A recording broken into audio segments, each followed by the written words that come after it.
This week on MLS Insider. The most important thing is being humble. My dad's taught me, if you score 3 goals, don't go around thinking you're the best player in the world, you know? Villarreal! What a way to score your first professional goal! El hecho de mis compañeros, los chicos que son nacidos aquí, los norteamericanos, me han tratado muy bien, me han hecho sentir muy cómodo desde que llegué.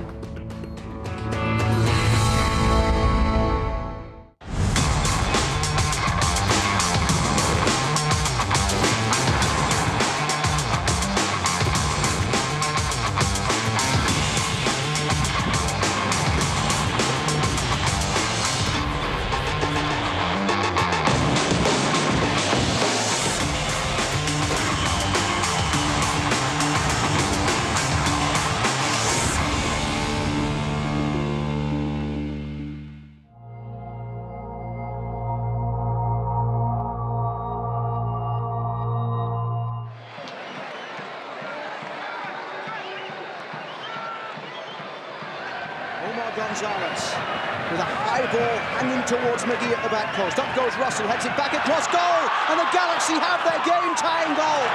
In stoppage time, at the end of the match, the substitute Villarreal scores to make it 2-2.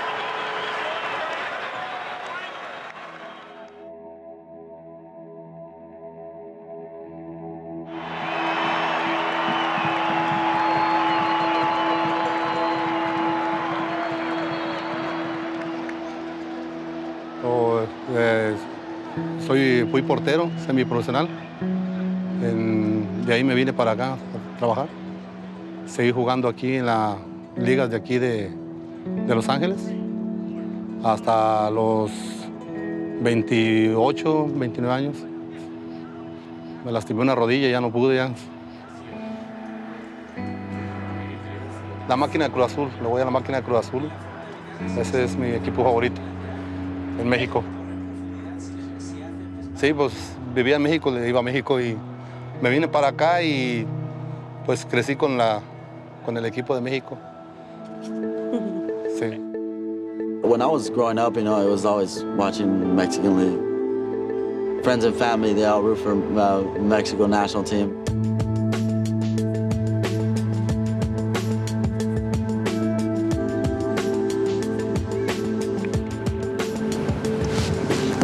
Leadership Charter High School.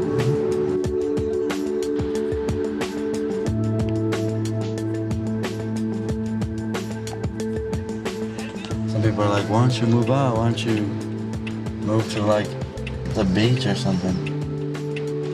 I like it here.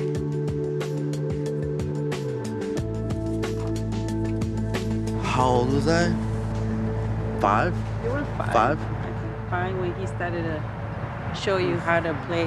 Yeah, just showing He'll me say, to kick around kick the it like ball. that. Yeah. And the, what's he saying? Yeah, the throw-ins. He'll show us how to do the throw-ins. Yeah, all that stuff. All the simple stuff. We can take our own ball. I think he took like 3 or 4 cones, and he'll set them up. We'll do different drills like dribbling through the cones and passing back and forth with my brother. And I had my older brother there too. My dad was very hard on us. He wanted us to be the best we can be. When we're in training, he was like the mean dad, and then we'd get back home and he was like super nice with us. So at times we were confused, but at times we were like, okay, this is what he's trying to do. Yo pienso que todos los papás que tienen aquí en Estados Unidos, si son mexicanos o hispanos o de otros países y fueron recios con ellos, yo pienso que eso mismo recio lo ponen en sus hijos para que puedan sobresalir adelante dentro del fútbol. He taught us how to strike a ball, how to pass, how to trap. And to learn it from your dad, it was a little bit more special, have that connection with him. And that's why I love the old guy. I have pictures here of Jose when he started to play. He was like 7. He's here with his dad also. He used to be his coach. And here I have Jose when he won his first trophy. They won the championship for that age. It's this one right here. It's all broke here too. We would always break stuff out. Every now and then you would hear glass shattered and we would run into our rooms and mom like, stop playing with the ball, I'm gonna rip that ball in half. He was invited to a tournament with the U16 team, and he was only 14, and he scored 6 goals in 3 days. He's right here. Very short guy over here. I told him, you should sit over here in the front because you're small. And he said, no, I don't like to be in front. I just go over here in the back. The most important thing is being humble. My dad's taught me if you score 3 goals, don't go around thinking you're the best player in the world, you know. Cuando él tenía 14 años de edad, él metió en una sola temporada 49 goles. Y ahí me di cuenta de que él podía llegar a hacer algo profesional, ¿verdad? Para él. And then from there, Jose was invited to the U18 national and then U20.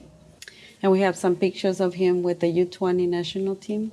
He's right here, and then right here.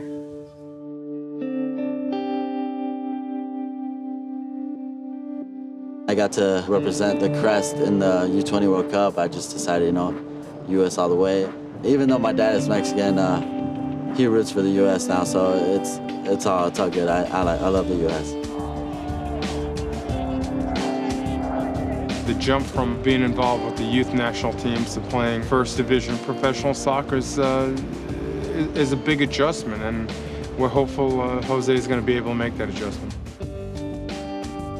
At the time I came in, David Beckham was in the team, so I was starstruck, but then I was like, okay, I can't be starstruck. I got to focus on what I got to do. Back for Beckham.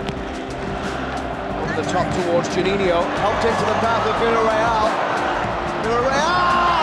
What a way to score your first professional goal! Now I see him not as my teammates, I see him as family, and I try to learn as much as possible. Entering the game, number 33, Jose Villarreal. Number 7. Entering the game, number 26. Every game that he plays, I sit there and be nervous. I'll be happy and excited. And maybe I'll jump if he scores. Sí, se siente muchos nervios. Está uno con las manos agarradas. It's crazy. I never thought I was going to go and sit there and watch them. Never. Sometimes I say, oh my God, I think I'm dreaming.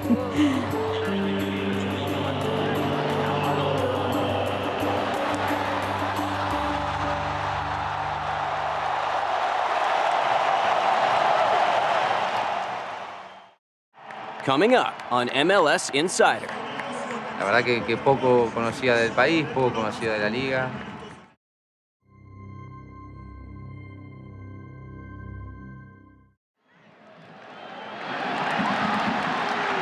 Higuain's in. Goes for the finesse! Beauty!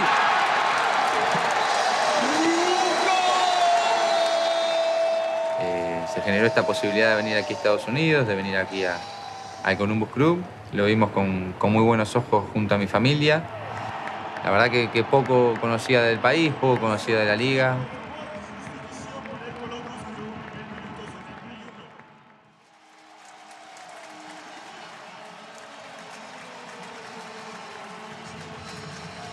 Bueno, he tenido la posibilidad de hablar con Guillermo en su momento. Él me ha dado un empujón muy grande, ¿no?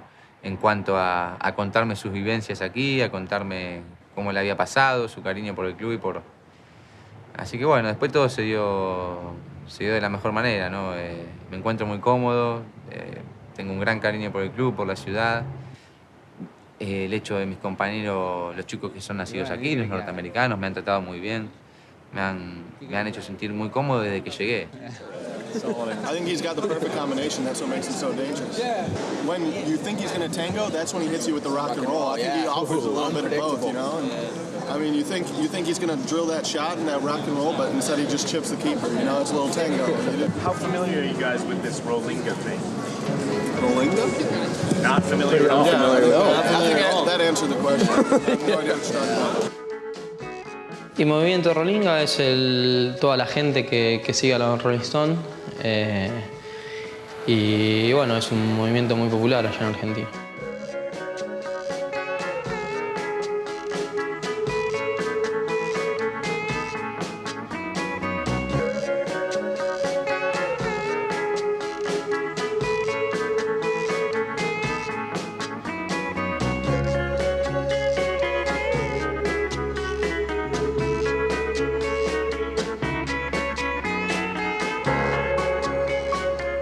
Federico es medio le gustan los Rolling Stones, todas las bandas rockeras. Son otros de los hobbies que tienen los jugadores. Pero bueno, como me gusta más toda esta movida del rock, lógicamente hay bandas que no se pueden obviar, tales como Rolling Stone, como los Beatles, The Doors, AC/DC, bueno, y tantas otras más, ¿no? Que este es un buen disco. O que a mí me gustan, ¿no? Tattoo You, también. O sea, este lo tengo en el iPod. O sea, más un poco de sus mejores temas, ¿no? O qué sé yo, los que la gente cree que son sus mejores temas. Yo heredé todo de mi hermano más grande. Mi hermano más grande escucha más o menos la misma música que yo. Y fui descubriendo cosas a medida que él iba descartando o a medida que él iba escuchando música en su cuarto. Y bueno, a mí esas cosas me gustaban también. Y bueno, más que nada fue todo hereditario, ¿no? Me gustaba, me sentía conmovido, ¿no? Por toda la música que escuchaba y...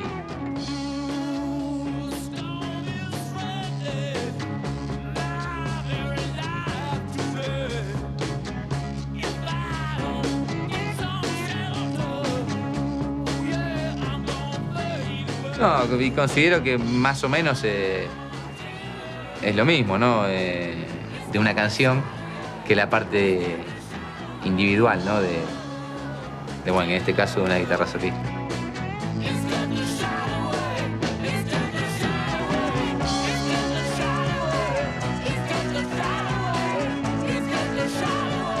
El arte.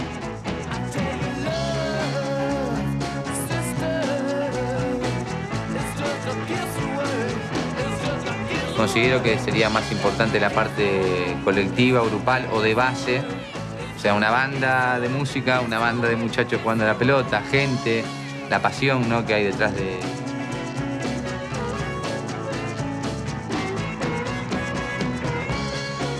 Gracias a Dios, futbolistas argentinos, tanto en el Columbus Club como en otros equipos, han hecho las cosas bien y eso es importante para nosotros. No siempre es bueno cuando uno sale de su país tratar de hacer las cosas bien para dejar las puertas abiertas a futuras generaciones, ¿no? Para que puedan venir.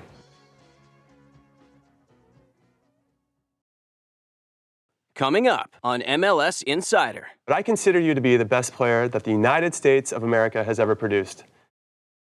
Hey everyone, it's me, Jimmy Conrad, your favorite MLS player of all time. And now that I've stopped kicking the ball around with other grown men in small shorts, someone had the good idea of giving me the platform to interview important people in the game. And next up is the greatest player in Major League Soccer history, according to me, Mr. Landon Donovan, on the show my friends like to call MLS Insider. So, I might be a little biased because you're my teammate for a few years and now you've been my friend for even longer, but I consider you to be the best player that the United States of America has ever produced. Okay. So when you were younger, were you like flipping through a book, this is pre-internet, and you thought, there's 250 million people in the country and I want to be number one at this sport? Not exactly. I think successful athletes probably all have something similar in them that they want to be the best. Sometimes the best is subjective, so I appreciate your opinion. And you I just want to state it publicly. Admittedly, a little biased, but I think we have something in us that drives us and keeps us going because at some point, the money is irrelevant, the fame is irrelevant, and you just want to be the best you can be. And anybody who's successful, I think, sort of has that about them. So you happen to choose soccer, but do you think you would have been successful at anything you chose to do? I sort of subscribe to the 10,000-hour rule that the more you practice something, the better you are. Obviously, you have to have some natural ability to do certain things. I couldn't be a NBA player? Right, obviously. So you have to have some ability Spud to Webb do did it. it, but yeah. You never know. You never know. But you have to have some ability, but then at some point it's just a lot of practice. If a ball comes to me and I'm able to take the proper touch and score, it's because I've done it 100 times. It's not because I was born naturally able to do that. So there's a little bit of mix of both, in my opinion. Okay, so you're on the cusp now of breaking the scoring record for Major League Soccer and for having the most caps for the men's national team and overtaking Kobe Jones. Now, outside of singing karaoke with me in a duet many, many years ago, where it was the time of my life from Dirty Dancing. Great song.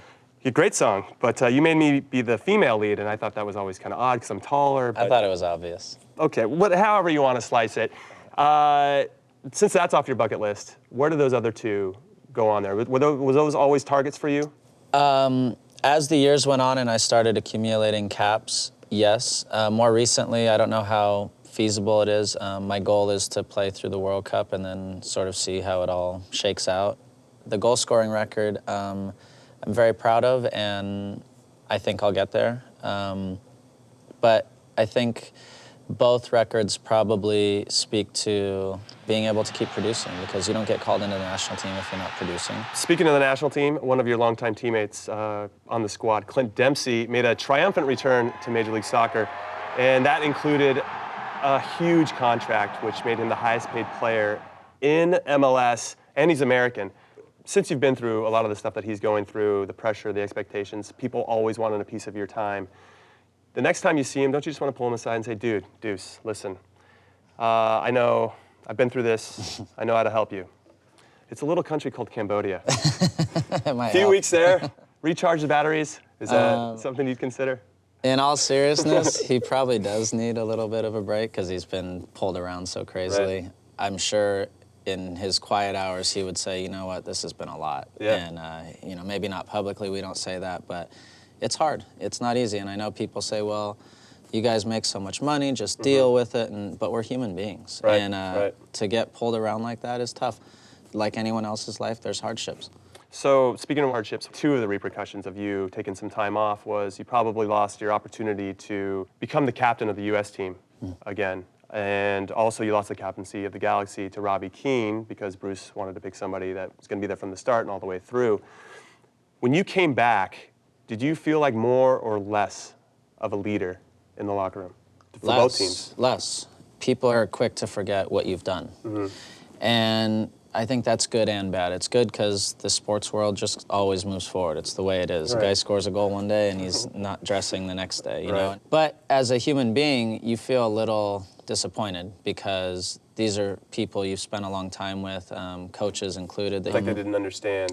Yeah, and even though you felt like they should, because I feel as a human being they should understand me because they've been around me enough. But I also understand as a coach or as a player, you got to move on. And it's like, well, if this guy doesn't want to be part of it for these few months, we're going to move on, and he needs to earn it back. And so I understand that. I get all of it. But I mean, I'd be lying if I didn't say it didn't affect me a little bit. Well, Landon, it's been amazing to watch your journey from a kid with incredible potential to a thoughtful and mature man who, at least for me, has surpassed that potential. And Thank you. I'm proud to be your friend. Thanks, Jimmy. So good luck during the season. Good luck you. in Brazil next summer, and good luck for whatever is going to happen after that. Thank you. You're the man. Thanks. Coming up on MLS Insider. Welcome to MLS Storytime Theater.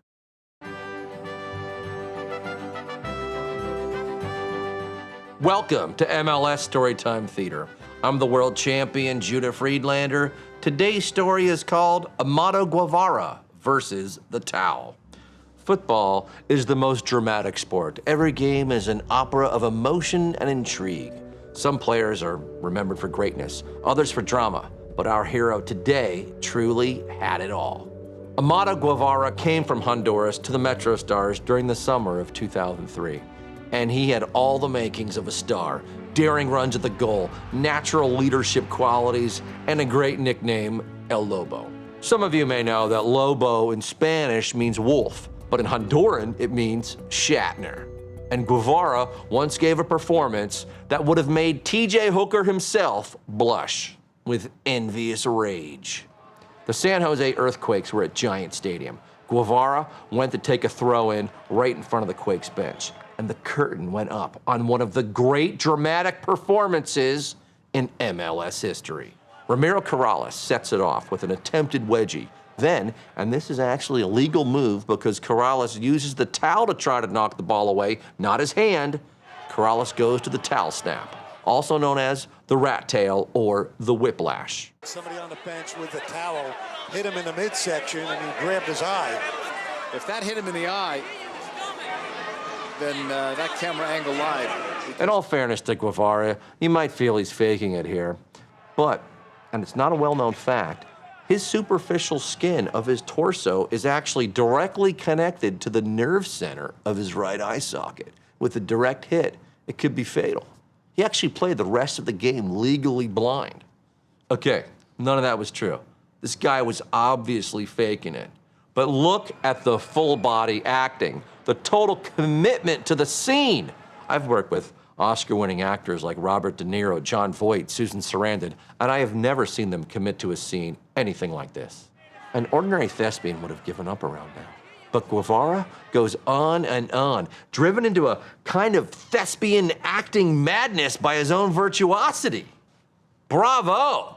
Amazing! When he splashes water on his eye, I've never seen commitment or use of a prop like that before.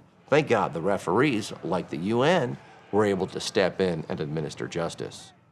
A moment to give some credit to Ramiro Corrales, who I personally feel should have been banned for life for this egregious foul, but is actually the last MLS original still in the league.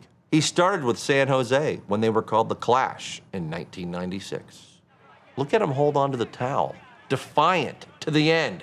Imagine you're in a riot. A shot rings out, the cops come over, this guy's holding the gun and waving in the cop's face. He's like, yeah, I did it. What are you gonna do, cop? Give me a red card?